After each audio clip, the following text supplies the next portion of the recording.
ሰላም የተከበራችሁ የንቁ ሚዲያ ቤተሰቦቻችን ከንቁ ሚዲያ የዕለተ አርብ ዋና ያልናቸውን ዜናዎች ወደ እናንተ ይዘን ቀርበናል። ከዜናዎች ጋር ናድናት ነኝ። አብራችሁን ቆዩ። የሰበታ ቤተ ደናግል ጥበባት ገዳም ከ40 ዓመታት በላይ ያገለገሉ የእማሆይ ትርሲተ ወልድ ሥርዓተ ቀብራቸው ተፈጸመ። እንደሚከተለው ይቀርባል። በሰበታ ቤተ ደናግል ጥበባት ገዳም ከ40 ዓመታት በላይ ያገለገሉ የእማሆይ ትርሲተ ወልድ ሥርዓተ ቀብር ብፁዓን አበው ሊቀ ጳጳስ በተገኙበት ተፈጸመ። በሰበታ ቤተ ደናግል ጥበባት ገዳም ከ40 ዓመታት በላይ ያገለገሉ የእማሆይ ትርሲተ ወልድ ሥርዓተ ቀብር ላይ ብፁዕ አቡነ ሳይሮስ የመንበረ ፓትርያርክ ጠቅላይ ቤተ ክህነት ዋና ስራ አስኪያጅ፣ የደቡብ ምዕራብ ሸዋና የሸገር ከተማ ሀገረ ስብከት ሊቀ ጳጳስ፣ ብፁዕ አቡነ ዲዮስቆሮስ የቅዱስ ሲኖዶስ ዋና ጸሐፊ፣ የራያ ሀገረ ስብከት ሊቀ ጳጳስ፣ ብፁዕ አቡነ ገብርኤል የምዕራብ ሸዋ ሀገረ ስብከት ሊቀ ጳጳስ፣ የሰበታ ቤተ ደናግል ጥበባት ገዳም መናንያንና መነኮሳያት፣ የአካባቢው ምዕመናንም ተገኝተዋል። እማሆይ ትርሲተ ወልድ የሰበታ ቤተ ደናግል ጥበባት ገዳም ከ40 ዓመታት በላይ ያገለገሉ ሲሆን በተወለዱ በ90 ዓመታቸው ሐምሌ 2 ቀን 2018 ዓ.ም ከዚህ ዓለም ድካምም አርፈዋል። በእማሆይ ትርሲተ ለ40 ዓመታት በገዳሙ በትህትና እያገለገሉ የነበሩ ትሁት እናት የነበሩ መሆናቸውን በስርዓተ ቀብራቸው ላይም ተገልጿል። በዕለቱም ትምህርተ ወንጌል በብፁዕ አቡነ ገብርኤል የምዕራብ ሸዋ ሀገረ ስብከት ሊቀ ጳጳስ የተሰጠ ሲሆን ብፁዕነታቸው በማቴዎስ ወንጌል ላይ ያለውን ዳግመኛ ወደ እናንተ እመጣለሁ እኔ ወዳለሁበት አስባችኋለሁ የሚለውን ኃይለ ቃል መነሻ በማድረግ ሁላችንም ይህን ሰማያዊ ተስፋ የምንጠባበቅ መሆኑን አስገንዝበውናል። በመጨረሻም ብፁዕ አቡነ ዲዮስቆሮስ የቅዱስ ሲኖዶስ ዋና ጸሐፊ የራያ ሀገረ ስብከት ሊቀ ጳጳስ ቃለ ምዕዳንና ቡራኬ ሰጥተው ግብዓተ መሬታቸውም ተፈጽሟል። የቤቶችና ህንጻዎች አስተዳደር ልማት ድርጅት የውል እድሳት አገልግሎት የዘመናዊ ቀልጣፋ ሲስተም መስጠት ጀመረ። ተጨማሪ ያለን የቤቶችና ህንጻዎች አስተዳደርና ልማት ድርጅት የውል እድሳት አገልግሎትን በዘመናዊና ቀልጣፋ ሲስተም መስጠት ጀመረ። የኢትዮጵያ ኦርቶዶክስ ተዋሕዶ ቤተክርስቲያን የቤቶችና ህንጻዎች አስተዳደርና ልማት ድርጅት ዘመኑን የዋጀ የዲጂታል አሰራርና የእንግዳ አቀባበል ስርዓትን በመዘርጋት የ2019 ዓ.ም የደንበኞቹን ውል እድሳት በታላቅ እርምታ መጀመሩን ይፋ አድርጓል። ድርጅቱ የሚያስተዳድራቸው የንግድና የመኖሪያ ቤት ተከራይ ደንበኞችን የውል እድሳት አገልግሎት ከሐምሌ 2018 ዓ.ም ጀምሮ በይፋ መስጠት የጀመረ ሲሆን ሂደቱ እስከ ሐምሌ 10 ቀን 2018 ዓ.ም ድረስ እንደሚቆይም ታውቋል። ድርጅቱ ተገልጋዮችን ማዕከል ያደረገ ስር ነቀል የአሰራር የቴክኖሎጂ ሽግግር በማድረጉ ምክንያት በአገልግሎት አሰጣጡ ላይ ታሪካዊ ሊባል የሚችል ከፍተኛ እምርታም ተመስግቧል። ከዚህ ቀደም የነበረው አሰራር በተንዛዙ ሂደቶች የተሞላ መሆኑን ደንበኞቹ የኪራይ ውል ለማደስ ብቻ በትንሹ ከ2 እስከ 4 ሳምንት ከ15 ቀን እስከ 30 ቀን የሚወስድባቸው ከመሆኑም በላይ ለተደጋጋሚ መጉላላትና እንግልት ይዳረጉ እንደነበርም አክለዋል። በአሁኑ ወቅት ግን ይህ የቢሮ ኪራይ ሙሉ በሙሉ የሚያስቀይር ዘመናዊ ዲጂታል ሲስተም በመዘርጋት ባለጉዳዮች የሚጠቀሙባቸው መሰረታዊ ሰነዶች ብቻ ሟልተው ሲገኙ ምንም አይነት ወረፋና መደርደር ሳይኖርባቸው ከ20 ደቂቃ እስከ 30 ደቂቃ ባለው እጅግ አጭር ጊዜ ውስጥ ውላቸው ተሻሽሎ ታትሞና ተፈርሞላቸው በታላቅ አክብሮት እንዲሸኙ እየተደረገ ይገኛል ብለዋል። ይህን አገልግሎት ይበልጥ ተደራሽነትና ዘመናዊ ለማድረግ ተቋሙ አሰራሩን ከባንክ የክፍያ ስርዓት ጋር በቀጥታ እንዲተሳሰርም ተደርጓል። ይህ በመሆኑ ምክንያት ደንበኞች ቀደም ሲል ይደረግ እንደነበረው ገንዘብ ለመክፈል ደረሰኝ ለማሳተም ወደ ድርጅቱ መምጣትና በየቢሮው መንከራተት ሳይኖርባቸው ባሉበት ሆነው በባንክ አማካኝነት ክፍያቸውን በቀላሉ እንዲፈጽሙ ተደርጓል ሲሉ ተናግረዋል። ይህ ቴክኖሎጂ ያቀናጀ አሰራር የምዕመናንና የደንበኞችን ውድ ጊዜና ጉልበት በከፍተኛ ደረጃ ከመቆጠቡም በላይ ተቋሙ ለተገልጋዮቹ የሰጠውን የላቀ የክብር ደረጃ የሚያሳይ ሕያው ማረጋገጫ ሆኗል ብለዋል። ቀደም ሲል በተቋሙ ውስጥ የተደራጁ የእንግዳ መቀበያ መረጃ ሰጪ ክፍል ባለመኖሩ ምክንያት ባለጉዳዮች የሚፈልጉት አገልግሎት በየትኛውም ቢሮና በየትኛውም የስራ ክፍል እንደሚያገኙ ግልጽ መረጃ ባለማግኘት ለከፍተኛ መጉላላትና ግራ መጋባት ይደረጉ እንደነበርም ገለጻ ተደርጓል። ይህንን ከፍተኛ በዘላቂነት ለመቅረፍ ተቋሙ ባደረገው አዲስ መዋቅራዊ የማሻሻያ ደረጃውን የጠበቀና ዘመናዊ የእንግዳ መቀበያ ማዕከል ያቋቋመ ሲሆን በአሁኑ ወቅት ተገልጋዮቹ ገና ወደ ህንጻው መግቢያ ሲደርሱ በሰለጠነ ባለሙያዎች በታላቅ አክብሮትና ቀናነት አቀባበል ይደረግላቸዋል ብለዋል። ማዕከሉ ወደ ቢሮ ለሚመጡ እንግዶች በሙሉ ወዴት መሄድ እንዳለባቸው፣ ምን ሰነዶች ማቅረብ እንደሚገባቸው ፈጣን ኦሪየንቴሽንና ግልጽ መረጃ የሚሰጥ በመሆኑ የአገልግሎት አሰጣጥ ሂደቱን እጅግ ያቀላጠፈውና የተንዛዘውን አሰራር ያስቀረ ሆኗል ብለዋል። ይህንን ስር ነቀል የበዓል የስራ አካባቢው ለውጥ ተከትሎ በተቋሙ የተገኘው የአስተናገዱ ደንበኞች በሙሉ ካለፈው ዓመት መጉላላት መላቀቃቸውን የተሰማቸውን ጥልቅ ደስታና የላቀ እርካታ አስተያየታቸውን በከፍተኛ አድናቆት እየገለጹ ይገኛሉ ብለዋል። በአገልግሎት አሰጣጡ ላይ አስተያየታቸውን ከሰጡት መካከል የተቋሙ የመኖሪያ ቤት ተከራይ የአሁኑ አቶ አውላቸው አሰፋ ሲናገሩ ከዚህ በፊት ከ6 እስከ 7 በላይ ውል ሞልቻ ቃለው በዚህ ፍጥነት ግን ተስተናግጄ አላቅም። ዛሬ በመጣው በ10 ደቂቃ ውስጥ ብቻ ሁሉንም ነገር ጨርሼ ወጥቻለሁ ብለዋል።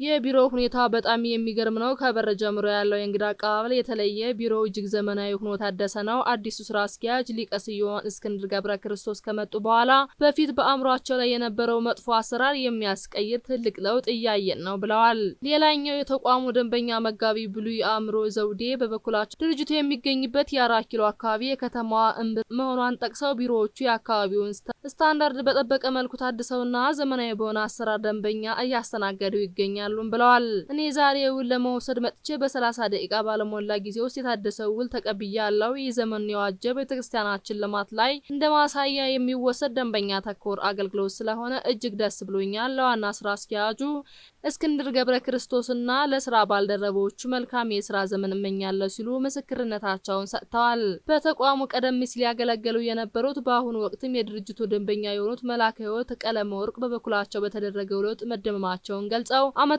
የኪራይ ውል አሰጣጡን በአጭር ደቂቃ ውስጥ መጠናቀቁ ደንበኞች የማረሩበት የነበረው ማንዛዛትንም አስቀርቷል ብለዋል። ጥያቄ ስንጠይቅ ወዲያውን መፍትሄ ማግኘታችን በተቋም ውስጥ ያለውን የተለየ ለውጥ ያሳያል። ሌላውን ትልቅ ስኬት የህንጻው እድሳት ከድርጅቱ ወጪ ሳይወጣ በጎ አድራጊዎችን በማስተባበር መከናወኑ ነው። ሰራተኛ በጥሩ መሪ ስራ ተናቦ እየሰራ ነው። ስራ አስኪያጁን ስንጠይቅ ስራ ለነገ አያሳድርም። በዚህ ስራ አስኪያጁና ሰራተኞች በሙሉ አደንቃለሁ ብለዋል። በአጠቃላይ ኢትዮጵያ ኦርቶዶክስ ተዋሕዶ ቤተክርስቲያን የቤቶችና ህንጻዎች አስተዳደርና ልማት ድርጅት በአሁኑ ወቅት እያሳየ ያለው ስር ነቀል አሰራር ለውጥ ተቋሙ ካለበት አሮጌና ተንዛዛ ኪሳራ ወጥቶ ወደ ዘመናዊ ቀልጣፋና ዲጂታላይዝድ ወደ ሆነ አሰራር መሸጋገሩን በተግባር ያሳየንበት ሆኗል ብለዋል። ከ4 ሳምንት እንግልትነት ወደ 20 ደቂቃ መስተንግዶ የተደረገው የጊዜ ቅነሳ ደረጃውን የጠበቀ የእንግዳ መቀበያ ማቋቋም መቻሉን የተገነባውን ትስስር ተቋሙ ለደንበኞች የሰጠውን የላቀ ክብር ደረጃ የሚያረጋግጥ አብይ ማሳያዎች ናቸው ብለዋል።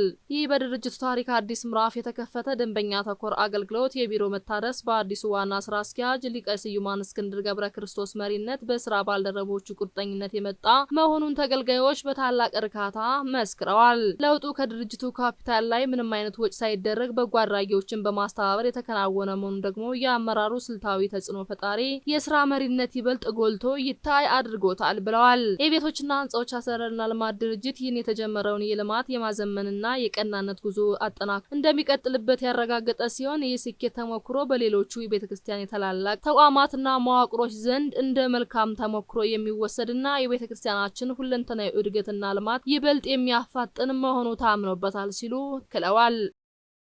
የባህር ዳር ሀገረ ስብከት ለገዳማትና አድባራት አስተዳዳሪዎች ለ1 ወር የሚቆይ ስልጠና መስጠት ጀመረ።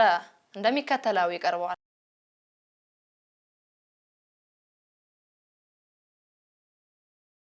የባህር ዳር ሀገረ ስብከት ለገዳማትና አድባራት አስተዳዳሪዎች ለ1 ወር የሚዘልቅ ስልጠና መስጠት ጀመረ።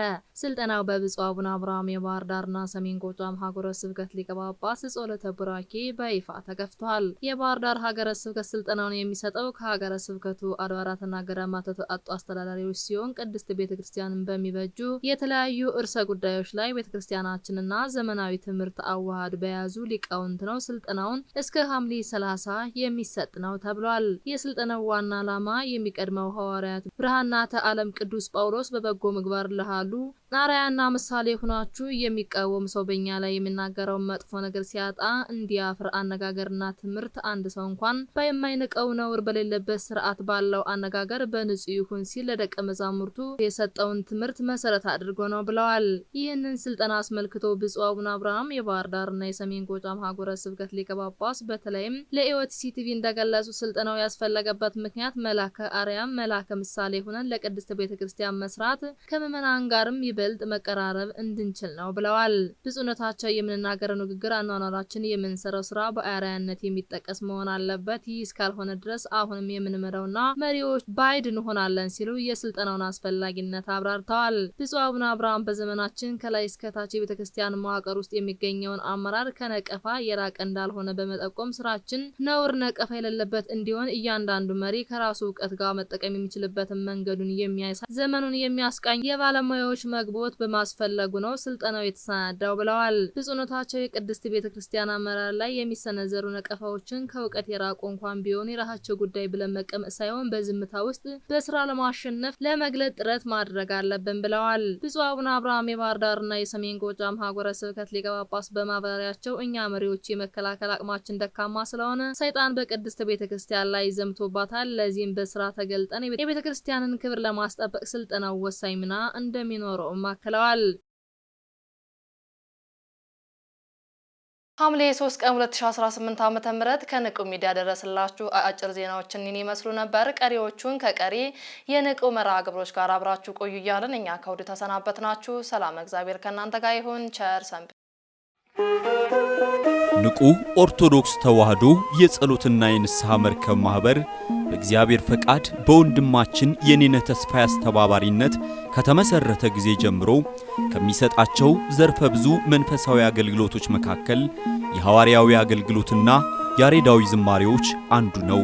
በዚህ ክፍል የኦርቶዶክሳዊ ተዋህዶ ቤተክርስቲያንን ዶግማና ቀኖና የጠበቁ ኦርቶዶክሳዊ ለዛ ያላቸው ለነፍስ እረፍትን የሚሰጡ ወቅታዊና ዘመኑን የዋጁ ስብከቶችና ያሬዳዊ ዝማሬዎችን በመላው ዓለም ለሚገኙ ተመልካቾቹ በንቁ ሚዲያና በኢትዮ ማህበር የዩቲዩብ ቻናል እያቀረበ ይገኛል። አገልግሎቱ በመላው ዓለም ለሚገኙ አማኞች ተደራሽ እንዲሆን በየዕለቱ የሚለቀቁ ስብከቶችንና መዝሙሮችን ላይክና ሼር ያድርጉ። እንዲሁም የዩቲዩብ ቻናላችንን ሰብስክራይብ በማድረግ የዚህ ታላቅ አገልግሎት ባላሻራ ይሁኑ። ንቁ ሚዲያ ርቱ የቤተ ክርስቲያን ልሳን